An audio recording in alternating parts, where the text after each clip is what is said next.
Agartala book fair তো 40 বছর হলো। এর মধ্যে বোধহয় কি বন্ধ ছিল কোনো সময়, একবার বা দুবার বোধহয় বন্ধ ছিল। ইন এনি কেস, আমি ত্রিপুরাতে আগরতলা বুক ফেয়ারে আমি 1983 থেকে মোটামুটি দেখছি, মানে কলেজ লাইফ থেকে। দেখা তখন আগরতলা বুক ফেয়ার সেই রবীন্দ্র শতবার্ষিকী ভবনের প্রাঙ্গণে হতো, এরকম ঘুরিয়ে চারদিকে ঘুরিয়ে। আর তখন 20% ডিসকাউন্ট মিলত, 10% বুক সেলার্সরা আর 10% গভর্নমেন্ট থেকে দেওয়া হতো। এইসব সবাই বইটা কিনে, কাউন্টার থাকতো বুক ফেয়ার কমিটির, এই কাউন্টারে বই আর বিল দেখালে ওরা আরো 10% টাকা ঘুরিয়ে দিত। তো ওই সময়টার প্রয়োজন ছিল, এখন তো আর গভর্নমেন্ট থেকে 10% দেওয়া হয় না।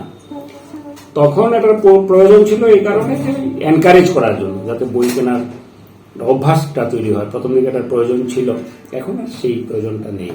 এখন তো সবাই বই কিনে। আর আগরতলা বুক ফেয়ার খুবই পরিচিত বুক ফেয়ার, খুবই নাম দাম আছে এটা সব জায়গাতেই, বাংলাদেশ থেকে আরম্ভ করে অন্যান্য জায়গাতে, রাজ্যের বাইরে আগরতলা বুক ফেয়ার খুবই পরিচিত। বাইরে থেকেও প্রচুর প্রকাশক আসেন, বাংলাদেশ থেকেও আসেন। আর book fair, Agartala book fair শুধু বই বিক্রি বা বই প্রকাশনা, এই বই প্রকাশনা কিন্তু এই বুক ফেয়ারকে সামনে রেখেই আমার মনে হয়, আমার দেখা যায় আর কি, আমার যা অ্যাসেসমেন্ট, বুক ফেয়ারকে সামনে রেখেই সাধারণত বইগুলো পাবলিশ হয়। ত্রিপুরার যে লেখক লেখিকারা যারা আছেন তারা তাদের বই পাবলিশ করেন, প্রকাশকরা বই পাবলিশ করেন। কোনো প্রকাশক অনেকগুলি বই প্রকাশ করেন একদিনে। তো অনেক সময় বইমেলা চলাকালীন সময়ও কিছু প্রকাশ হয়, কলকাতা থেকে প্রিন্ট হয়ে আসতে যদি দেরি হয় এরকম। তো একটা জিনিস হয়েছে, এই আগরতলা বুক ফেয়ারের কারণে ত্রিপুরাতে প্রচুর লেখক লেখিকা তৈরি হয়েছে, যাদের বই প্রতি বছরই বেরোচ্ছে। কোনো লেখক লেখিকা তো 2-3টে বই বেরোয়, ভালো ভালো বই বেরোয়, যে বইগুলো কলকাতাতেও বুক ফেয়ারে নেওয়া হলে শুনেছি খুব ভালো বিক্রি হয়। তো এদিক দিয়ে আগরতলা বুক ফেয়ার একটা ইম্পর্টেন্ট ইভেন্ট আমাদের। আর আরেকটা প্রশ্ন ঘুরে ফিরেই আসে, সবাই করে, এই যে বই পড়ার অভ্যাস কি কমে গেছে কিনা। একটা জিনিস মনে রাখতে হবে যে বই পড়ার অভ্যাস সেই অর্থে কমেনি, কিন্তু কিভাবে পড়ছে সেটা পার্থক্য এসছে। যেমন আগে প্রথম দিকে যখন বইমেলা আগরতলা বুক ফেয়ার শুরু হলো, তখন তো আর ডিজিটাল ওয়ার্ল্ড ছিল না, ইন্টারনেট ছিল না বা কিন্ডল ছিল না, এসব ছিল না। তো ন্যাচারালি বই মানুষ কিনেই পড়তো। এখন কি হয়েছে, এখন যে বইটা আমার প্রয়োজন, এই বইটা যদি আমি হাতের কাছে না পাই, আমি ইন্টারনেট থেকে এটা ডাউনলোড করতে পারি, কিন্ডলে এটা আমি পড়তে পারি, এবং অনেক কম পয়সায়। যে বইটা আমি প্রায় 600-700 টাকা লাগবে কিনতে, এটা কিন্ডলে আমি কত 100-200 মধ্যে আমি ইজিলি আমি পেয়ে যাই, আমি পড়তে পারি। আর যদি ইন্টারনেটে ডাউনলোড করার সুযোগ থাকে তাহলে তো ফ্রি বলা যায়। তো এইভাবে বিশেষ করে রেফারেন্স জাতীয় যে বইটইগুলো, এগুলো তো ইন্টারনেটেই পড়ে নেয়। তো আজকালকার যুগে ছেলেমেয়েরা কিছুটা তো এইভাবে পড়ে নেয়, ন্যাচারালি একটা বড় অংশ এইভাবে পড়ে। কিন্তু হার্ডবাউন্ড যে বই বলতে যে জিনিসটা আমরা বুঝি, এটা পড়ার অভিজ্ঞতা বা এটার যে সেটা ফিলিংসটাই আলাদা। এটা ওই ইন্টারনেটে বই পড়ে বা কিন্ডলে বই পড়ে সেই জিনিসটা আসে না। একটা বই যখন আমি ধরি, দেখি, এটাকে ফিল করি, এটার মলাট, এটার ওজন, এটার গন্ধ, নতুন বইয়ের গন্ধ, এই সব কিছু মিলিয়ে যে একটা ফিলিংস, এটা ইন্টারনেটে আসে না। ইন্টারনেটের বা ডিজিটাল ফরম্যাটের বইগুলোতে এটা আসবে না, সেই ফিলিংসটাই আসবে না। তারপর একটা বই আমি হাতে নিয়ে পড়লাম, পড়তে পড়তে ঘুমিয়ে পড়লাম, বসে বসে পড়লাম, পড়তে পড়তে ঝিমোলাম, একবার একাত একবার ওকাত করে যে বই পড়া, বইটাকে ডগ জিয়ার করে রাখা বা পেজ মার্কার দিয়ে রাখা, এই জিনিসগুলো শুধু বইতেই আসে। ফলে বই থাকবে, বই আছে, বই থাকবে। আর আজকালকার দিনের ছেলেমেয়েরা একদম সব বই বই কিনে পড়বে এরকম ভাবার তো কোনো কারণ নেই। ওরা অনেক চিন্তা ভাবনা করেই তাদের কি ফরম্যাটে বই পড়বে এটা চিন্তা করে। অনেক সময় ইন্টারনেট থেকে বই পড়ে এটা ডাউনলোড করে রাখা এবং এটাকে কপি করা, এইসব কিছু সুযোগ থাকে যেগুলো হয়তো এই বই থেকে হয় না। তবে বই পড়ে, এখনো বই কেনা হয়, মানুষে কেনেন, বই পড়েন। অনেকে বলেন যে বই পড়ার অভ্যাস কমে যাচ্ছে, হয়তো ব্যাপারটা এরকম নয়। বই এখনো পড়ে। যদি বই বিক্রি না হতো, যদি বই না পড়তো, যদি পাঠক বই না কিনতো, তাহলে এত প্রকাশক বাইরে থেকে প্রতি বছর আসতেন না, প্রতি বছর এই আগরতলা বুক ফেয়ার হতো না, এবং প্রকাশকরা বইও প্রকাশ করতেন না। তো আর লেখক লেখিকা তো অনেক তৈরি হচ্ছে, এটার পেছনে এই যে সোশ্যাল মিডিয়ার একটা বড় অবদান। অনেকে সোশ্যাল মিডিয়াতে লিখে লিখে, যারা আমি অনেক লেখক লেখিকা চিনি, যারা কখনো মানে লেখক বা লেখিকা হবেন বলে কখনো হয়তো চিন্তা করেননি সেভাবে, কয়েক বছর আগেও, 10 বছর 15 বছর আগেও। ফেসবুক এসছে, ফেসবুকে কিছু কিছু লেখা, মনের কথা লিখতে লিখতে লিখতে লিখতে সবাই এনকারেজ করলো, বন্ধু বান্ধবরা এনকারেজ করলো, লাইকস করলো প্রচুর, আরো ভালো লিখেছেন, আরো লিখেছেন। এই এনকারেজমেন্টের পর তারা লিখতে শুরু করেছেন, এবং তাদের যে প্রথম প্রথম যে লেখা, হয়তো একটা বা দুটো কবিতা, একটা ছোট গল্প, একটা প্রবন্ধ, ছোট প্রবন্ধ, এগুলি হয়তো কোনো বই ফরম্যাটে আসার কথা ছিল না বা আসা সম্ভব নয়, কোনো প্রকাশক তো সেভাবে বের করবেন না। তারা এগুলো প্রথমে ফেসবুকে দিলেন, তারপরে এবং কয়েকটা হওয়ার পর অনেক প্রকাশকের নজর পড়লো যে হ্যাঁ ভালো লিখছেন, তো তার সঙ্গে কথা বলে তারপর বই বেরিয়ে গেল। এইভাবে ধীরে ধীরে অনেক লেখক লেখিকা, আমার জানা, আমার পরিচিত অনেকেই আছেন ত্রিপুরাতে, অনেক লেখিকা এবং লেখক তারা বেরিয়ে আসছেন। তো এটা, এবং আগরতলা বুক ফেয়ারকে সামনে রেখেই সব প্রকাশকরা সাধারণত বইটি প্রকাশ করেন এখানে, এই একটা জিনিস। তবে একটা ব্যাপারে আমি জানি না যে লেখক লেখিকারা যারা বই লেখেন এবং যাদের বই বিক্রি হয়, তারা কি ধরনের রয়্যালটি পান, কি টাকা পয়সা পান, প্রকাশকরা কতটুকু দেন না দেন, আমার ঠিক এই বিষয়ে কোনো আইডিয়া নেই, আমার কোনো ধারণা নেই। হয়তো ভালোই পান, হয়তো বা পান না, হয়তো বা কম পান, আমার কোনো আইডিয়া নেই। তো কিন্তু এখনো আমি বলবো, এখনো এমন অবস্থা তো হয়নি ত্রিপুরাতে যে বই লিখে কেউ সংসার চালাবেন, এরকম অবস্থা তৈরি হয়নি ত্রিপুরাতে।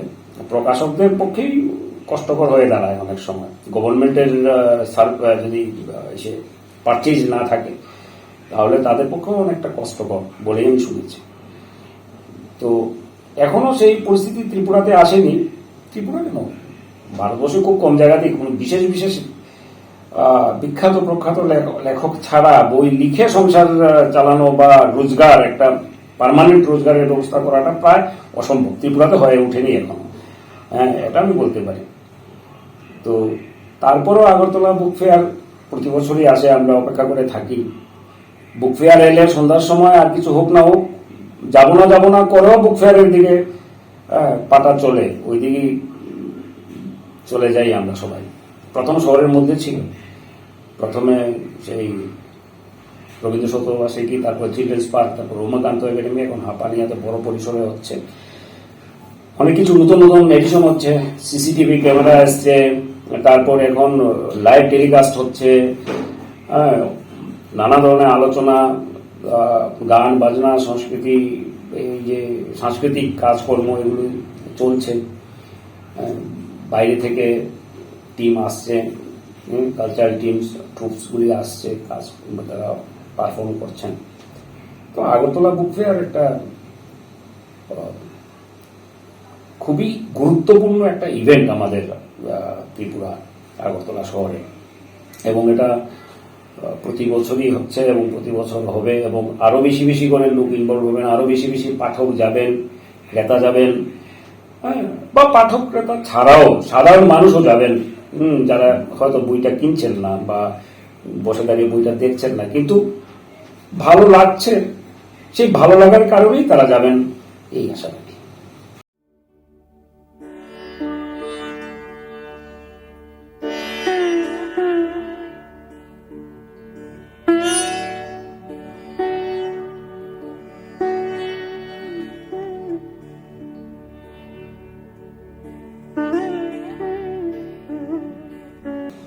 আমি কলকাতা বইমেলার প্রথম থেকে আমি ছিলাম। কলকাতা বইমেলার 45তম বইমেলা এবছর গেল, আর আমাদের রাজ্যে বইমেলা হচ্ছে 40 বছরের বইমেলা, 40তম বইমেলা এবার। তো আমাদের রাজ্যে আগরতলায় যে বইমেলা সম্পর্কে মানুষের পুরো ধারণা ছিল না। বইমেলা আবার কি, এরকম একটা কনসেপ্ট ছিল মানুষের মধ্যে। কিন্তু 1981 সালে আমি বলবো যে আমাদের রাজ্যে দুটি সম্প্রদায়ের মধ্যে একটা ভুল বুঝাবুঝি হয়েছিল। কেউ কেউ এটাকে দাঙ্গাও বলেন, আমি দাঙ্গা বলি না, ভুল বুঝাবুঝি বলবো। তো এর পরে সেই সময় প্রথম বামপন্থী ফ্রন্ট সরকার ছিল, তার মুখ্যমন্ত্রী ছিলেন সর্বজন শ্রদ্ধেয় নৃপেন চক্রবর্তী, এবং শিক্ষামন্ত্রী তথ্য সংস্কৃতি মন্ত্রী ছিলেন অনিল সরকার। আমরা যতটুকু জেনেছি যে অনিল সরকার মুখ্যমন্ত্রীকে কনভিন্স করেছিলেন যে আমরা একটা বইমেলার আয়োজন যদি করি, বইমেলার মধ্য দিয়ে আমরা জাতি উপজাতির মধ্যে একটা মৈত্রীর বন্ধন নতুন করে আমরা আবার শুরু করতে পারি। এবং ওই বছরই 1981 সালের থেকে প্রথম বইমেলা শুরু হয়। অল্প কয়েকজন প্রকাশক, আমাদের রাজ্যে প্রকাশকও ছিল না সেরকম প্রকাশনা সংস্থা, এই 3-4 জন, পৌর্ণমী থেকে শুরু করে এরকম কয়েকজন প্রকাশনা সংস্থা, তারা অক্ষর পাবলিকেশনস এরকম শুরু করেন প্রথম দিকে। এবং নৃপেন চক্রবর্তী তিনি এই বইমেলাকে সাকসেস করার জন্য কলকাতার ত্রিপুরা ভবনে প্রথম প্রকাশকদের নিয়ে মিটিং করেন, কলকাতার প্রকাশনা সংস্থাগুলোকে নিয়ে। তার মধ্যে যে মানুষটি প্রতি বছর এটা প্রথম মিটিংয়ে ছিলেন এবং আজও তিনি বেঁচে আছেন, তিনি সবিতেন্দ্রনাথ রায়, ভানুদা বলে সবাই চেনে, মিত্র ঘোষ পাবলিকেশনসের তিনি কর্ণধার। তিনি প্রথম মিটিংয়ে ছিলেন নৃপেন চক্রবর্তীর সঙ্গে এবং তিনি আজও বেঁচে আছেন। এখন আর আসতে পারেন না, কিন্তু কয়েক বছর আগেও তিনি এসে গেছেন। তো কলকাতার পাবলিশাররা এবং ত্রিপুরার কয়েকজন মিলে প্রথমবারের বইমেলা শুরু হয়। এবং নজিরবিহীন ঘটনা হলো এটাই যে বইমেলাতে সরকার জনগণকে সাহায্য করছে বই কেনার জন্য। এটা পৃথিবীর ইতিহাসে একটা বিরল ঘটনা ছিল যে সাবসিডি দেওয়া, আমরা বই কিনতাম, তারপরে কাউন্টারে যেতাম, কাউন্টার থেকে আমাদের টাকা দিত।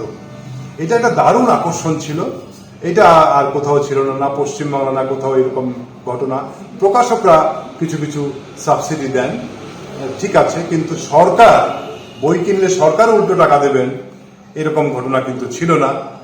কিন্তু আমাদের রাজ্যে সেইভাবে শুরু হয় এবং প্রথম বইমেলা থেকে শুরু করে দ্বিতীয় বইমেলা, তৃতীয় বইমেলা, চতুর্থ, প্রতিটি বইমেলার সঙ্গে আমরা যুক্ত, আমি যুক্ত ছিলাম, নানাভাবে যুক্ত ছিলাম। এবং আমার এখনো মনে আছে ছড়ার শতকিয়া, প্রথম ছড়ার গ্রন্থ বেরোয় নিধুভূষণ হাজরার লেখা, প্রথম এরকম।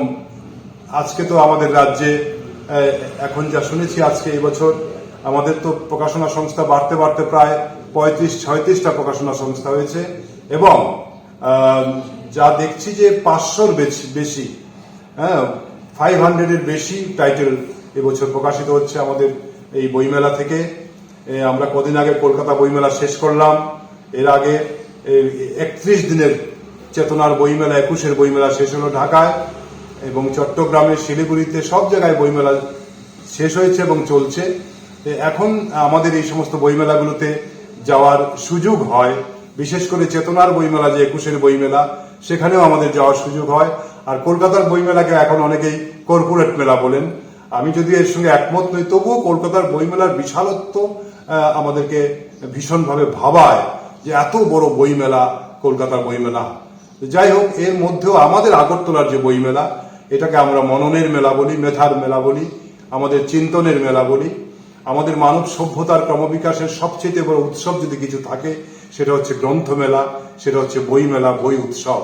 কিন্তু একটা অদ্ভুত বিষয় আমরা লক্ষ্য করি, প্রথম যে শুরু হয়েছিল 40 বছর আগে যে গ্রন্থমেলা শুরু হয়েছিল, তার যে একটা ফ্লেভার বা তার যে একটা কি বলবো, তার একটা ঘরানা, এটা কিন্তু আজকের বইমেলাতে আমরা এখন আর পাই না। সব মিলিয়ে এখানকার যে বইমেলা, এই বইমেলার এখন কনসেপ্টটা অনেকটা চেঞ্জ হয়ে যাচ্ছে, কারণ সোশ্যাল মিডিয়া, তারপরে নানা রকম কানেক্টিভিটি, নানা রকম ভাবে মানুষ এখন বইকে প্রচার করতে পারছে, বইকে পাঠকের কাছে নিয়ে যেতে পারছে। কিন্তু আগে তো সেরকম ছিল না। আগে গ্রন্থ প্রকাশ অনুষ্ঠানের মধ্য দিয়েই একটা বইয়ের খবর আমরা জানতাম, কিন্তু এখন লেখকরা বা প্রকাশকরা দেখছি যে তারা সোশ্যাল মিডিয়াতে একটা বই তারা সুন্দর করে বইটা তারা দিচ্ছেন, আমরা লেখককে জানছি বা এটার ভেতরে কি আছে সেটাও বুঝতে পারছি কিছু কিছু। এইভাবে কনসেপ্টটা আস্তে আস্তে আস্তে আস্তে চেঞ্জ হচ্ছে। কিন্তু আমরা যেটা আমাকে ভালো লাগে, যেটা 21-এর যে বইমেলা ঢাকার, সেখানে কিন্তু তারা একটা জিনিসকে ধরে রাখতে পারছেন, সেটা হচ্ছে শুধু বইমেলা। এই বইমেলার মধ্যে অন্য কিছু নেই ঢাকার বইমেলার মধ্যে। কিন্তু কলকাতা বইমেলা যদি যান, বইয়ের সঙ্গে আনুষঙ্গিক শত শত খাবারের দোকান, অসংখ্য সাংস্কৃতিক অনুষ্ঠান, সব কিছু মিলিয়ে কলকাতার বইমেলা। আমাদের বইমেলাটা সেই তুলনায় অনেক বেশি দেখি নান্দনিক। আমাদের আগরতলার বইমেলা অনেক বেশি শৈল্পিক হয়। আমাদের ছোট প্রকাশন বা ছোট জায়গার মধ্যে হচ্ছে, এখন হাঁপানিয়াতে বড় জায়গাতেই হয়েছে, আয়োজন করা হয়েছে। কিন্তু আমাদের বইমেলার যে আবেদন, সেই আবেদন অনেক বেশি। আমাদের ছোট্ট রাজ্য, আমাদের পাঠক সংখ্যাও কম, তার মধ্যেও আমাদের রাজ্যে কিন্তু এখন শুধু একটা বইমেলা না, জেলায় জেলায় অসংখ্য বইমেলা হয়। আমি বলবো প্রায় 20টা বইমেলা হচ্ছে আমাদের রাজ্যে। আমাদের যে পাঠকরা আছেন, অনেকে বলেন যে সোশ্যাল মিডিয়ার কারণে বা টিভি ইত্যাদির কারণে, সিরিয়াল ইত্যাদির কারণে বই বিক্রি বন্ধ হয়ে গেছে। কিন্তু আমি সবিনয়ে একটা কথা বলবো যে আমি কলকাতা বইমেলায় 15 দিন ছিলাম। 14 দিনের বইমেলায় আমি 14 দিনই গেছি। সেই বইমেলাতে কিন্তু লাইন ধরে মানুষ কলকাতা বইমেলা বই কিনেছে। মিত্র প্রকাশ থেকে শুরু করে, দেব সাহিত্যকুটির থেকে শুরু করে, দেশ পাবলিকেশন থেকে শুরু করে, দ্বীপ প্রকাশন থেকে শুরু করে অসংখ্য স্টলের মধ্যে কিন্তু মানুষ লাইন ধরে বই কিনেছেন। আমি তখন মনে হয়েছে যে অনেকে যে বলেন যে বই পাঠক কমে গেছে, বই বিক্রি কমে গেছে, সেটা আমার কাছে একটু খটকা লাগে। কারণ 22-23 কোটি টাকার বই বিক্রি হয়েছে কলকাতা বইমেলায়।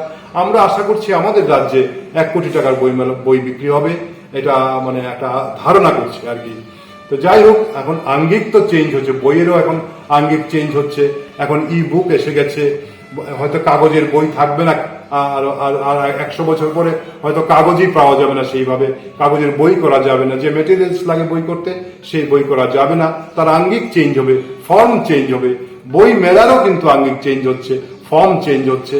বইমেলা যেভাবে শুরু হয়েছিল রবীন্দ্র সদনের সামনে কলকাতায়, আর আমাদের রবীন্দ্র শতবার্ষিকী ভবনে যেভাবে শুরু হয়েছিল, আজকে আর সেইভাবে নেই।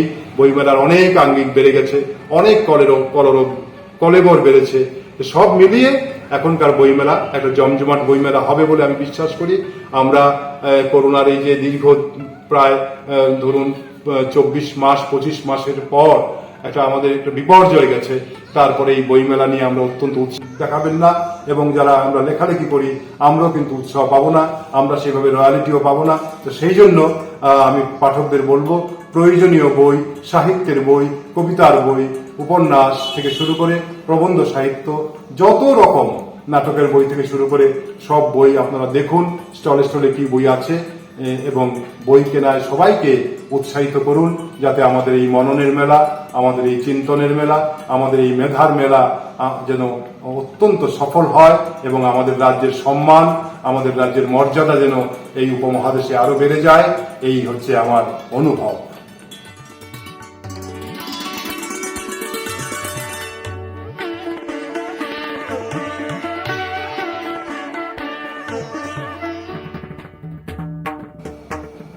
দেখুন, প্রথম দিকে যখন বইমেলা এখানে হয়েছে 1981 রবীন্দ্র হলের সামনে গুটি কয়েক 15-16টা স্টল নিয়ে আমাদের খুব উৎসাহই ছিল। কারণ রবীন্দ্র হলের এই জায়গাটা শচীনকর্তার জায়গায় এটা আমাদের একটা স্মৃতি বিজড়িত। আর বইমেলা এখানকার ম্যাক্সিমাম লোকেই বইমেলা সম্বন্ধে তার কোনো ধারণা ছিল না। একটা ধারণা ওই বামফ্রন্ট আমলের সময় যখন বইমেলাটা শুরু হলো, এটা একটা কনসেপ্ট একটা দিয়ে দিল সেই বইমেলা। সেখানে যে গুটি কয়েক আমরা সমরজিৎ সিং, আমি বাঁশি বাজিয়েছি, বইমেলা যখন শেষ হলো, অশোক দেব উদয়পুরে, এটা পরিক্রমা করে এলাম, বইমেলা যখন শেষ হলো তখন একটা চমৎকার একটা বিষয়, ঘাসে উঠে বসে বাদাম খাওয়া এবং এইগুলি আড্ডা মারা, এবং কলকাতা থেকে যে লেখকরা তখন একটা অন্যরকম একটা এরকম বেশি বেশি বইমেলা স্টল না, কিন্তু 15-20টা স্টল মোটামুটি। তো এই স্টলের মধ্যে শুরুটা যখন হয়েছিল, সেই শুরুটা একটা চমৎকার একটা অবস্থার মধ্যে শুরু হয়েছিল, কিন্তু কালক্রমে যখন টেকনোলজি এলো, প্রযুক্তিবিদ্যার অনেকগুলি বই তৈরি হলো, তখন তো ট্রেডার মেশিনও ছাপা হতো। এরপরে ধীরে ধীরে বইয়ের অবয়ব চেঞ্জ হলো, তার চেহারা পাল্টে গেল, লেখকরা তৈরি হলো, প্রচুর লেখক জন্ম হয়ে গেছে। তো এখন তারপর চিলড্রেন্স পার্ক, এরপরে আরো উমাকান্ত স্কুল, চিলড্রেন্স পার্ক অন্যান্য জায়গাতে হলো, কিন্তু কালক্রমে এটা আন্তর্জাতিক মেলাতে এখানে গেল, যে একটু দূর হলো, কিন্তু তার পারিপার্শ্বিক যে ব্যাপারটা একটু দূরে। কলকাতা তো এরকম হয়েছে যে সল্ট লেকে বা ময়দানে যখন বইমেলা হতো তখন আমরা অনেক রকম আনন্দ করেছি ময়দানে। শক্তি চট্টোপাধ্যায়, সুনীল গাঙ্গুলি, আমি নিজে পোস্টার এনে সাইনবোর্ড লিখেছি, আড্ডা মেরেছি। এটার সেই দিনগুলি কিন্তু এখন কলকাতাতেও জায়গাটা সরে গেছে। এক একটা সিচুয়েশন এক এক সময় হয়। এখনকার এই জায়গাতে যে পারিপার্শ্বিক যে একটা অবস্থা, এটা একটু দূর হয়ে গেছে ঠিকই, ফ্রি বাস দিয়েছে, অনেক কিছু হয়েছে, কিন্তু আগরতলা শহর কনজাস্টেড হয়ে গেছে। ও ঠিক, আগরতলা শহরে চিলড্রেন্স পার্কে বইমেলা করার মতো কোনো পরিবেশই তৈরি হয়নি। আমরা একটা চিন্তা করেছিলাম যে বিবেকানন্দ, আমরা প্রস্তাব দিয়েছিলাম যে বিবেকানন্দ ময়দানে করলে কিরকম হয়। এটাই একমাত্র একটা ময়দান, এই যে বিবেকানন্দ ময়দান, এই ময়দানে একটা আবহাওয়া তৈরি হয়, যে কাছাকাছি একটা হয়। যদি সাবস্টিটিউট হিসেবে বলা যায় তাহলে বিবেকানন্দ এই জায়গাটা বলা যায়, আর চিলড্রেন্স পার্ক থেকে অন্য জায়গাতে বলা যায় না।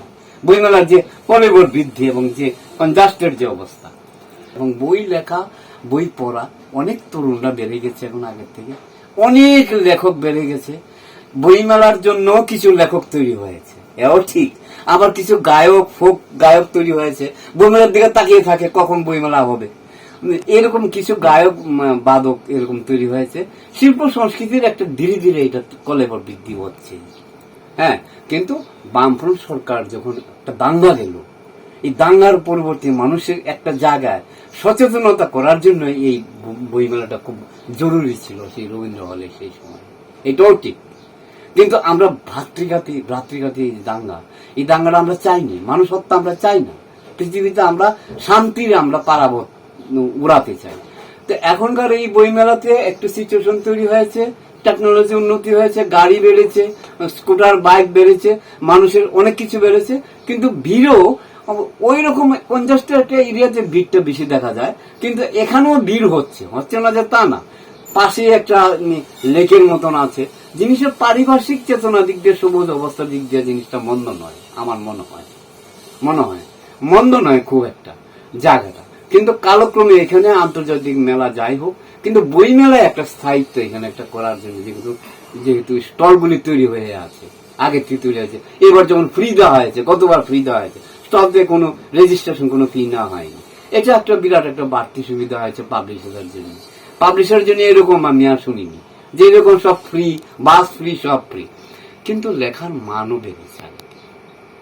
এখন আপনি, আমাদের দেশের সুবিধা আছে কি, বাক স্বাধীনতার একটা সুবিধা আছে। আপনি আপনার মনের কথাটা বলতে পারেন, যেটা পৃথিবীর খুব কম দেশে, সব দেশে হয়, ফ্রান্স বা অন্যান্য ইতালি, সব দেশে এরকম বাক স্বাধীনতা আছে। যেখানে স্বাধীনতা আছে, বাক স্বাধীনতা আছে। কিন্তু এখনো প্রশ্ন হলো, এই যে লেখক তৈরি হচ্ছে, লেখক লিখছে, এটা কালক্রমে কিন্তু বেড়েই যাচ্ছে। আপনি যেখানেই বইমেলা দেবেন, কিছু তরুণ লেখক তৈরি হবে, লিটিল ম্যাগাজিন তৈরি হবে, এগুলি হবেই হবে। আর একটা কথা, ব্যাপারটা অবশ্য এরকম লাগছে যে বিবেকানন্দ তো বললাম, কিন্তু আর কোন জায়গা শুট হচ্ছে ত্রিপুরা রাজ্যে, বিশেষ করে আগরতলা শহর। কোথায় দেবেন, কোথায় বইমেলা হবে? জায়গাটা বাদ দিন। এখন আমরা এই মুহূর্তে আমরা এটা চাইব যে প্রচুর লোক ভিড় হোক মেলাতে, যে কোনো জায়গাতে মেলা হোক, বই মেলাতে ভিড় হবে। যার বইয়ের দরকার সে বই মেলাতে যাবেই।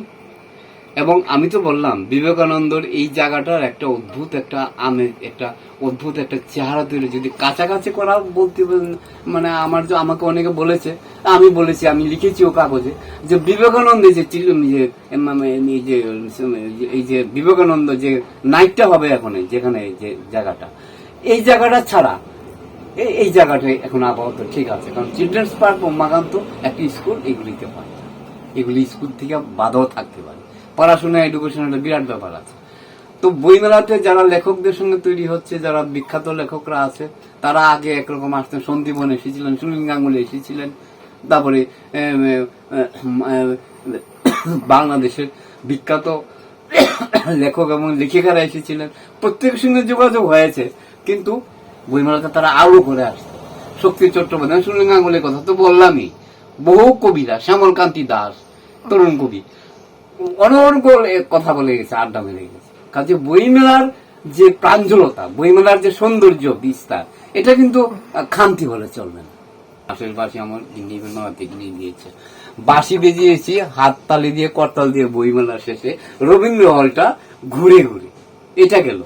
বাদাম খেয়েছে মানে গ্রুপ করে করে, এখানে কবিতা হয়েছে, কোনো বাধা ধরা নিয়ম ছিল না, খুব একটা ভালো ছিল প্রথম যে বইমেলা, প্রথম একটা দুটো রবীন্দ্র শতবার্ষিকী হলে। ধীরে ধীরে ধীরে ধীরে এটা পরিবেশে একটু চেঞ্জ হয়ে গেছে, বইমেলার পরিবেশে চেঞ্জ হয়ে গেছে, কিন্তু মুদ্রা কথাটা ঠিক আছে। বইমেলার যে মূল রুট, যেটা যে লেখক তৈরি হয়, গায়ক তৈরি হয়, এবং কবিরাও তার নতুন নতুন মাপে নিচের ম্যাগাজিন তৈরি করতে পারে, তারপর তারা এই সাহিত্যপত্রের জন্য উৎসব হয়, সারাটা বছর তাদের এই বইমেলার জন্য লক্ষ্য রাখে, এটাই একটা বিশাল ব্যাপার, পাঠকও বেড়েছে, এটা আমার মনে হয়। আসলে কথাটা হলো বইমেলা, বইয়ের প্রতি তার এই যে টেকনোলজি, এই যে ফেসবুকের লেখা, এই যেমন বেড়েছে, চিন্তা ছাড়াই এসব লেখা তৈরি হচ্ছে অনেকগুলি, আবার তাও আবার তৈরি করছে অনেক সচেতন কবিরাও, কিন্তু বইমেলাতে লেখার একটা প্রবণতা বেড়ে যায়, লেখক তৈরি হয়ে যায়, এটা একটা বিশাল একটা বাড়তি লাভ। পৃথিবীর কোন মেলার সঙ্গে বই মেলার কোনো তুলনা হয় না। বই যে চিন্তার একটা, যারা চিন্তার দারিদ্র্যের ভুগে, কষ্টে ভুগে, তাদের মনে বেশি করে বই মেলা আসা উচিত। এটার জন্য টাকা পয়সার কোনো বিষয় না, কত পার্সেন্ট লোক বই কেনে, কত পার্সেন্ট লোক বই কিনে, কম বই কিনো, কিন্তু বইটা উল্টাবে তো, বইটা দেখবে তো, এটার প্রবণতা বেড়েছে। বইমেলার এই সুবিধা হয়।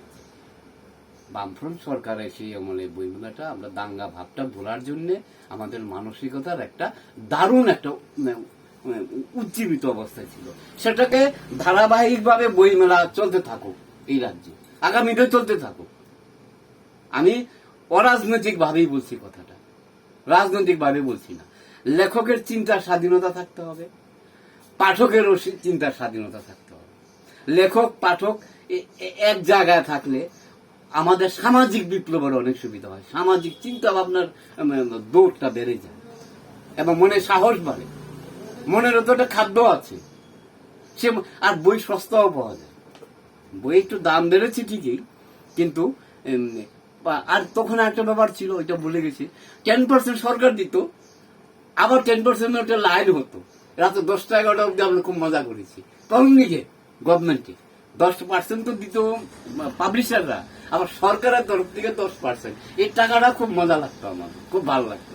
এটার জন্য বাচ্চারাও দাঁড়িয়ে থাকতো লাইনে অনেকক্ষণ, এটা খুব ভালো ভালো একটা ব্যাপার। কিন্তু প্রথম দিকের ব্যাপার তো, কিন্তু ধীরে ধীরে ধীরে ধীরে এখন 10%, 15% নিশ্চয়ই তো বই পার্সেন্টেজ হিসেবে কলকাতাতে বই কিনলে পাওয়া যায়। এটা বড় কথা না, মানুষ বই পড়তে শিখেছে, লিখতে শিখেছে, এবং কথা বলতেও শিখেছে। অনেক লোক পৃথিবীতে লিখতে পারে না, তার ভাষা জ্ঞান নেই, ভাষা হারিয়ে যাচ্ছে। কিন্তু মানুষ যখন বই পড়ে, তার এই সভ্যতা, তার কোনো বিকল্প নেই, বইয়ের কোনো বিকল্পই হতে পারে। বইয়ের যে জায়গাটা, এই জায়গাটা চিরকালীনই থাকবে, কোনোদিন বইয়ের মৃত্যু হবে না। যতই টেকনোলজি উন্নত হোক, বই তাকে কিতাব লিখতে হবে।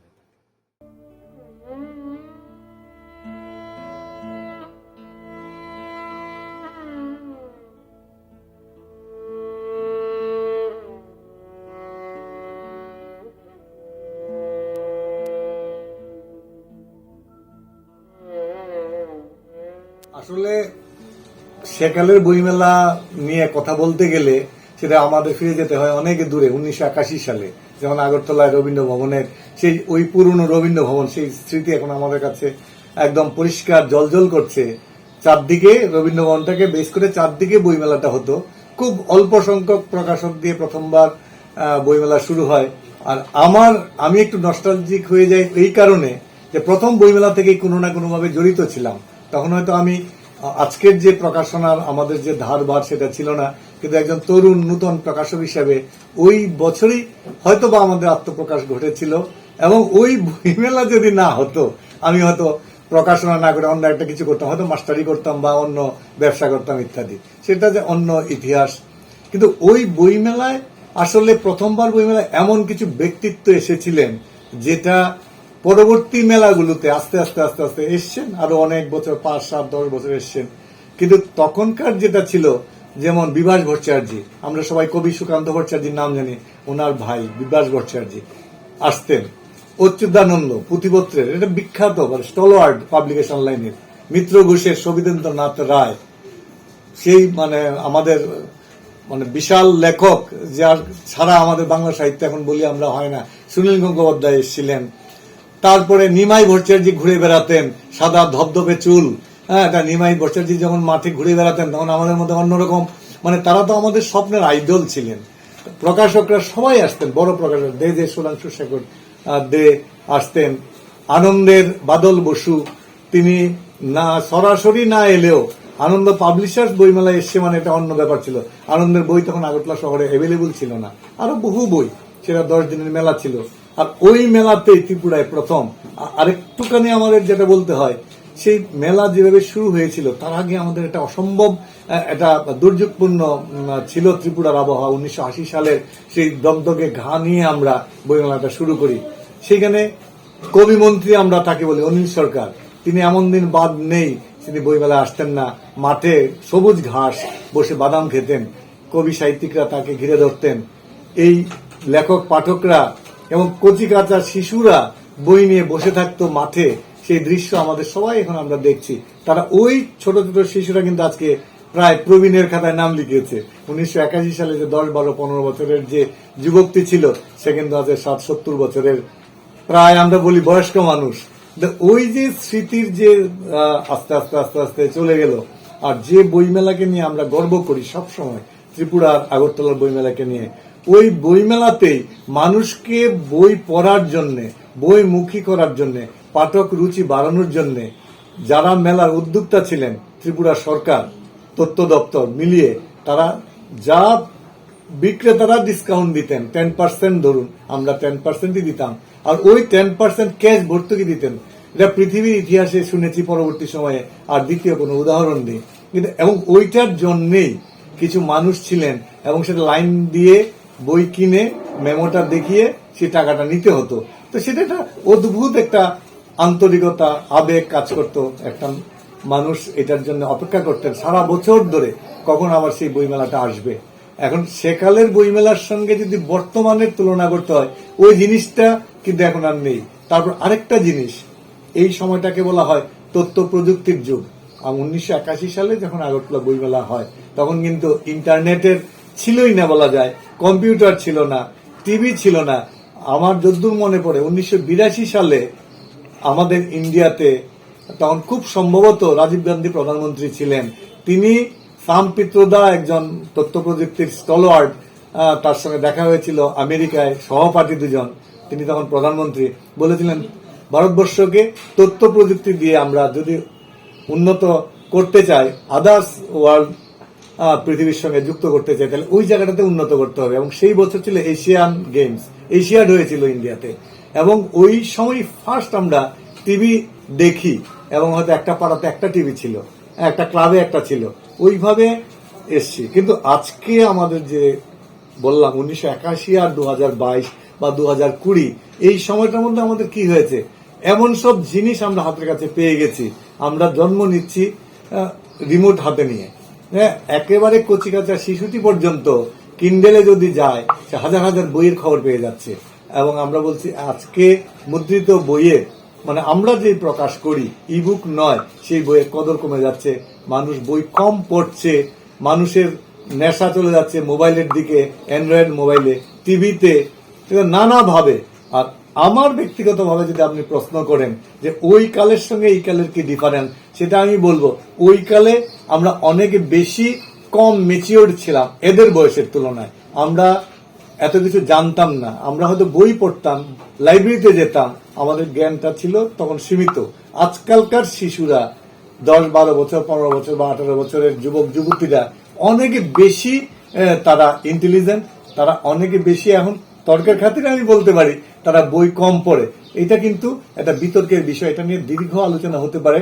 আমার ব্যক্তিগত অভিজ্ঞতায় বলে কম বেশি আমি 50 বছর এই বইয়ের লাইনে আছি, তাতে আমি দেখি যারা বলেন যে ইয়াং জেনারেশন বই পড়ে না, তাদের যদি পাল্টা জিজ্ঞেস করা হয়, আচ্ছা আপনি বলুন তো গত 1 বছরে আপনি কটা বই পড়েছেন, আর একটি তরুণকে জিজ্ঞেস করুন গত 1 বছরে সে কয়টি বই পড়েছে, তাহলে দেখবেন আপনার যে ধারণাটা হয়তো একটু পাল্টে যেতেও পারে।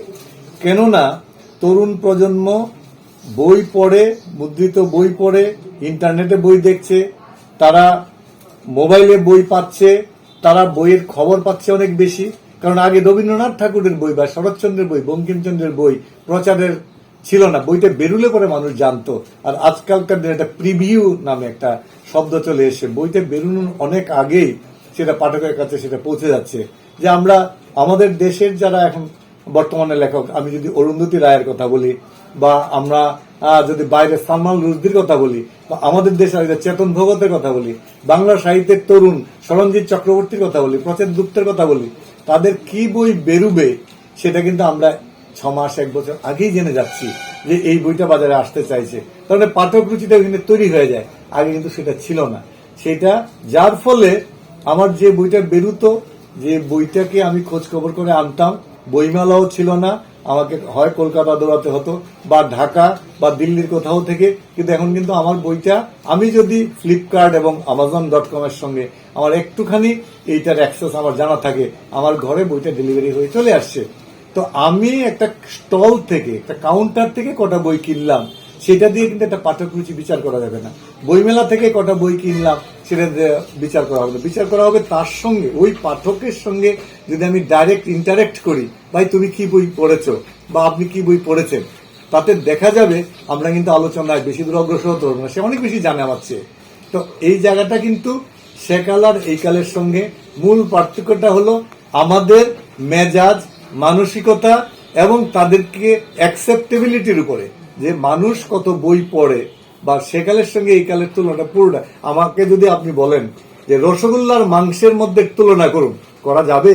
দুটোই টেস্টি, দুটোই ভীষণ আমাদের কাছে প্রিয়, কিন্তু দুটোর টোটাল টেস্টটাই আলাদা। রসগোল্লার টেস্ট, মাংসের টেস্ট।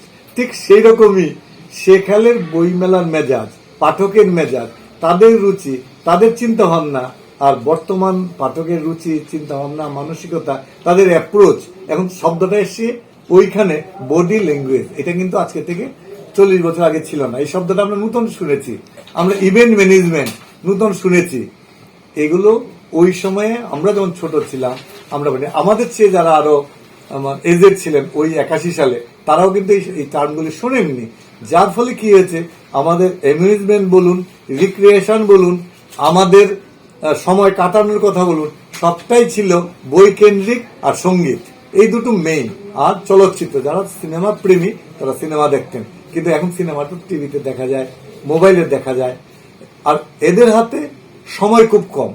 আমাদের সময়ে একটি শিশু 5 থেকে 18 ধরি আমি, এই বয়সের এজ গ্রুপের যারা ছেলেমেয়েরা, যুবক যুবতীরা, তাদের হাতে আগে যা সময় ছিল, স্কুল কলেজের বাইরে তাদের আর নাচও করতে হতো না, প্রাইভেট টিউটরের বাড়িতে যেতে হতো না, তাদের জিমনাসিয়ামে যেতে হতো না, তাদের ওই ক্রিকেট কোচিং এ যেতে হতো না, আর্ট কম্পিটিশনে যেতে হতো না।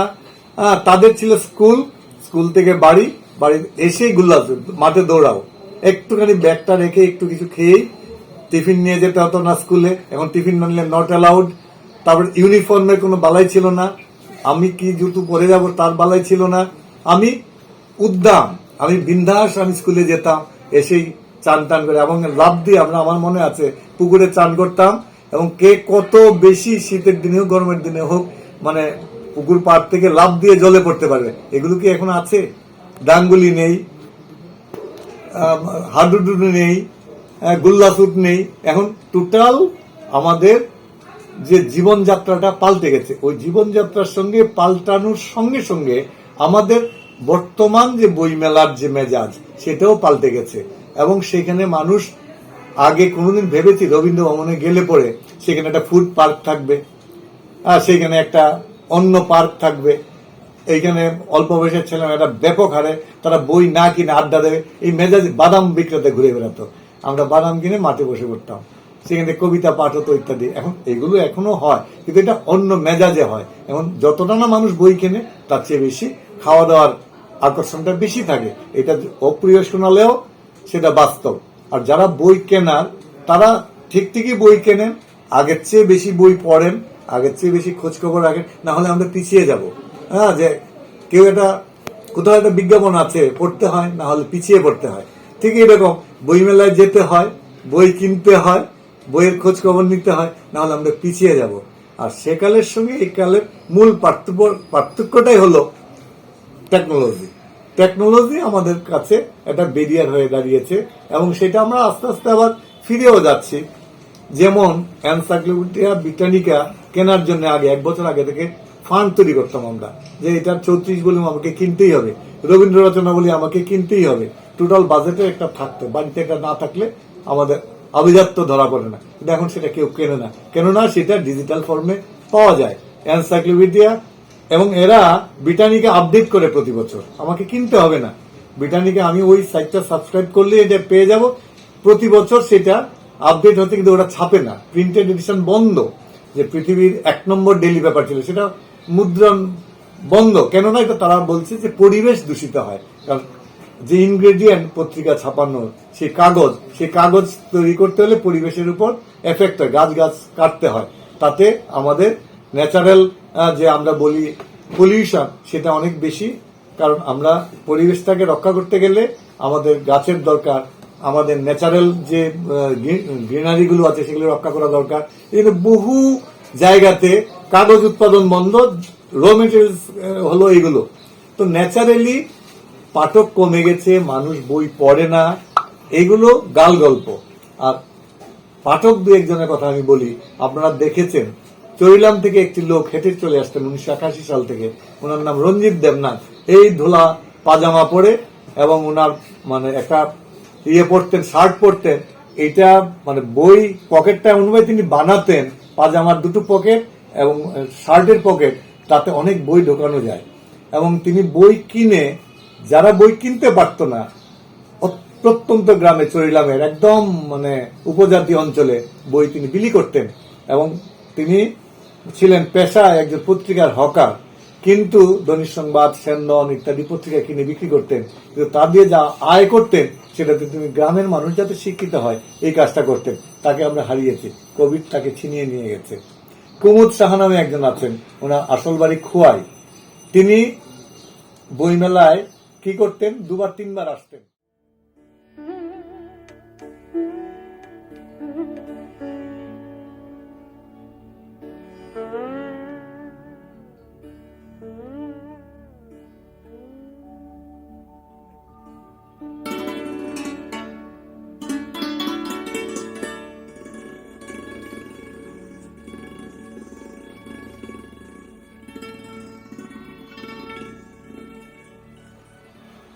ধীরে ধীরে বইমেলা আজ 40 বছরে পদার্পণ করেছে।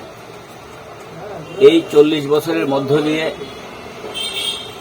বহু জল, বহু বাতাস গড়িয়ে গেছে, শিক্ষার আমূল পরিবর্তন হচ্ছে।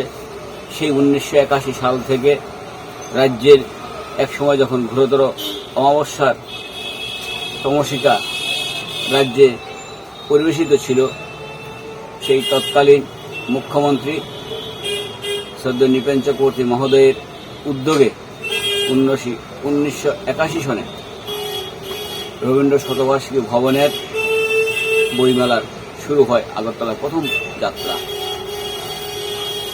সেই বইমেলাতে আমি দেখিনি, শুনেছি, একটা উন্মাদনা ছিল।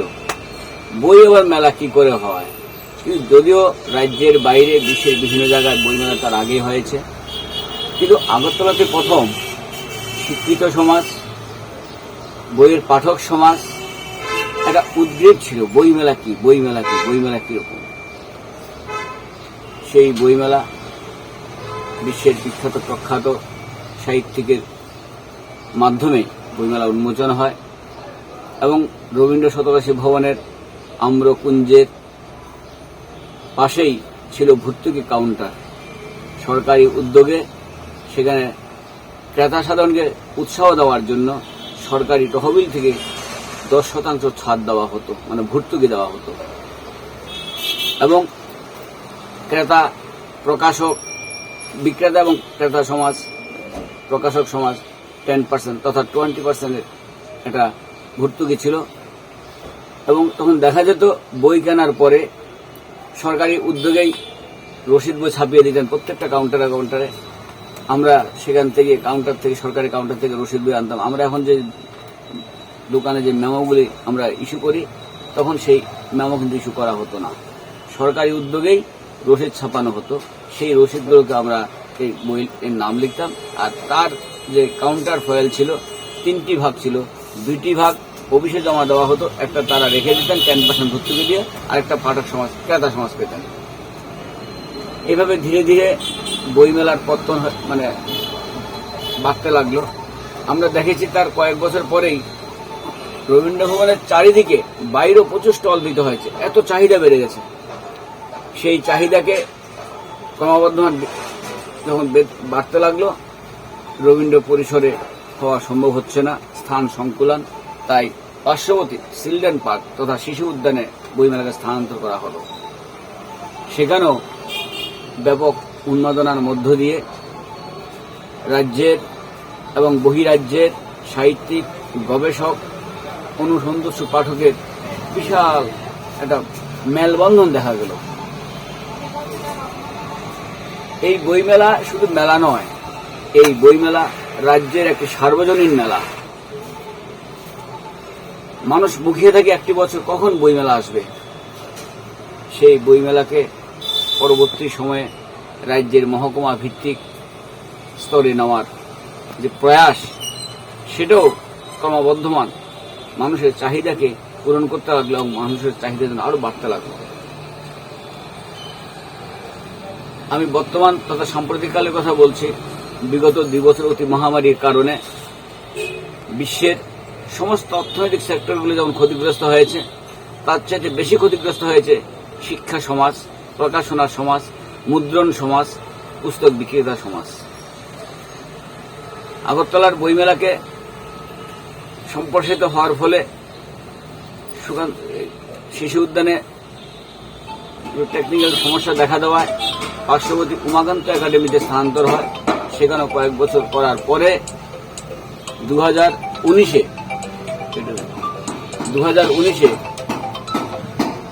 আবার বইমেলাকে শিশু উদ্যানে নিয়ে আসা হয়।